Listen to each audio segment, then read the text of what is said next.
Hello दोस्तों, कैसे हैं आप सब। स्वागत है आप सबका एक और कॉमिक रिव्यू में। तो जैसा कि आप देख सकते हैं, इस बार जिस कॉमिक का रिव्यू मैं आप सबके लिए करूंगा वो है सतयुग 3। मुझे पता है कि इस रिव्यू के लिए मैं शायद थोड़ा सा लेट हूँ।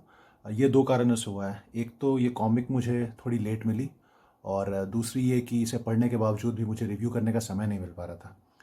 तो चलिए अब और लेट नहीं करते हैं और शुरू करते हैं इस कॉमिक का रिव्यू। तो दोस्तों, जैसा कि आप देख सकते हैं, मैंने इस कॉमिक के 3 वर्जन्स लिए थे, 3 वेरिएंट्स लिए थे। चौथा वेरिएंट जो था ब्लैंक कवर, वो नहीं लिया था मैंने।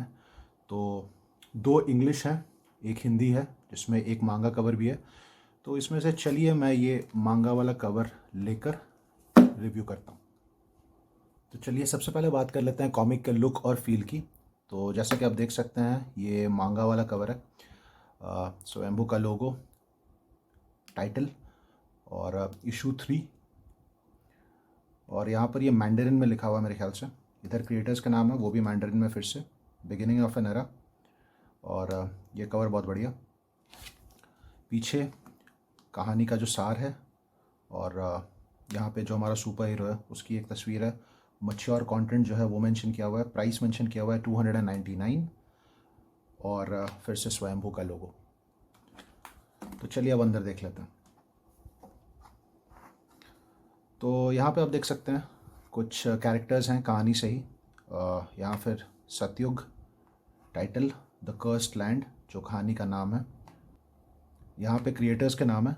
राइटर हैं सुदीप मेनन, आर्टवर्क है काओ पेगाडो का, कलर्स हैं ब्री सूजा के, कवर है एंडी परेरा और रेनन लेनो का, ये जो कवर आप देख रहे थे। लेटर्स, एडिटिंग और डिज़ाइंस हैं रवि राजा हुजा के। President and chief editor Bhupinder Thakur. और स्पेशल थैंक्स में प्रणय खड़तकर, लॉरा जुकेरी, मगेश्वरी मरीमुतु और सम्राट हयावंशी। उम्मीद करता हूँ मैंने नाम सही से लिए हैं, अगर मुझसे गलती हुई हो तो क्षमा करेंगे। यहाँ पे स्वयंभू के जो सोशल मीडिया हैंडल्स हैं उनकी डिस्क्रिप्शन है, और फिर यहाँ से कहानी शुरू हो जाती है। तो कहानी शुरू होती है एक सीक्वेंस से, जिसमें बेसिकली कुछ किसान हैं जो इंद्रजीत डबराल, जो अस्तिपुर शहर का एक बिग शॉट है, एक जाना माना व्यक्ति है, उसके अगेंस्ट, उसके खिलाफ धरना पे बैठे हैं। और ये लोग बेसिकली ऐसा इसलिए कर रहे हैं क्योंकि इंद्रजीत डबराल जो है वो उनसे उनकी ज़मीन छीन रहा है। तो होता ऐसा है कि इंद्रजीत डबराल उनसे मिलने आता है और वो सोचता है कि वो एक डील उनसे नेगोशिएट कर लेगा और उनको कन्विंस कर लेगा अपनी ज़मीन उनके नाम कर देने को। लेकिन होता कुछ और है, और उन्मादित भीड़ में से कुछ लोग उस पर हमला करते हैं और एक पत्थर उसके सर पर जाकर लगती है और उसके सर से खून निकलने लगता है। और वो खून जब अस्तिपुर की मिट्टी पे, धरती पे गिरता है, तो उसके बाद एक चेन ऑफ इवेंट्स ट्रिगर होते हैं। तो आगे क्या क्या होता है, यही कहानी है। कहानी की अगर बात करें तो कहानी कसी हुई है। सतयुग का जो डेब्यू इशू था, और उसके बाद एक सेकंड इशू आया, और फिर ये तीसरा। तो अब जब आप कहानी पढ़ते हैं तो आपको ऐसा लगता है या ऐसा फील होता है कि हर कॉमिक जो है सतयुग की, वो अपने आप में एक एपिसोड है। उसका एक स्टार्ट है और उसका एक फिनिश है।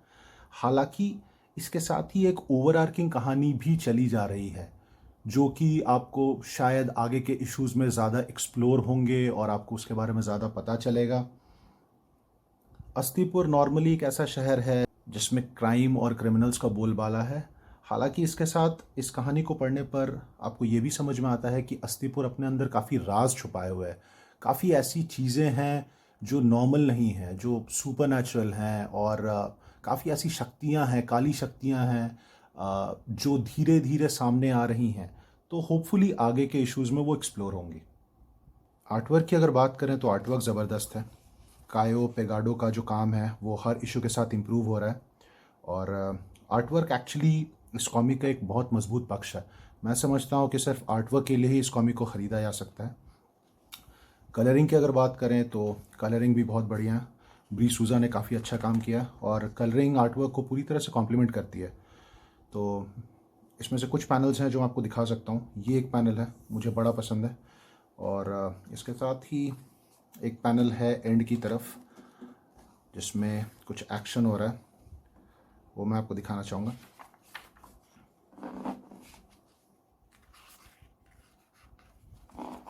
ये पैनल है जिसकी मैं बात कर रहा था, या फिर इसे पेज कह सकते हैं। तो बहुत ही ज़बरदस्त काम है आर्ट वर्क और कलरिंग पे। किताब में थ्रू आउट जो कलर टोन यूज़ किया गया है वो डार्क है, और वो कहानी के मूड के हिसाब से बिल्कुल फिट बैठता है। और जो कैरेक्टर डिज़ाइंस हैं वो मुझे बड़े पसंद आए। एक कैरेक्टर है जिसका लुक मुझे काफ़ी पसंद आया है कहानी में। मैं कोशिश कर रहा हूँ वो पेज ढूंढने की ताकि मैं आपको वो दिखा पाऊँ। ये जो कैरेक्टर है, इसका जो लुक दिया गया है, ये पीछे सफ़ेद बाल, ये लुक मुझे बड़ा पसंद है। भूपिंदर भाई से रिक्वेस्ट होगी कि अगर पॉसिबल हो सके तो आगे इन दोनों को ही आर्ट वर्क और कलरिंग का काम संभालने दें सतयुग का।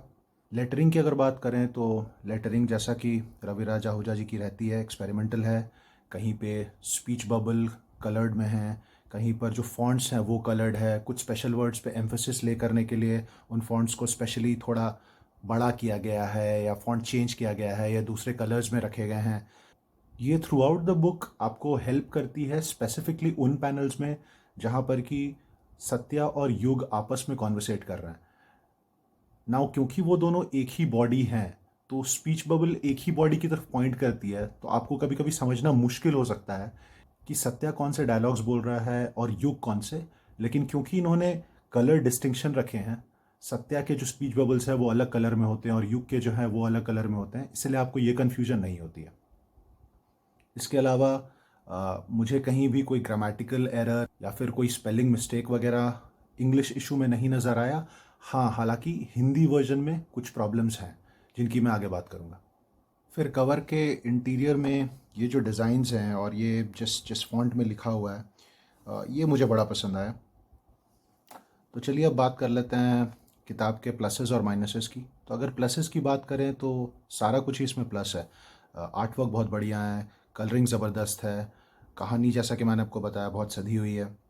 इसके अलावा इस इशू में कुछ चीज़ें सुदीप मेनन जी ने ऐड की हैं, जैसे कि अ, युग एक बच्चा है और वो सुपर हीरो भी है।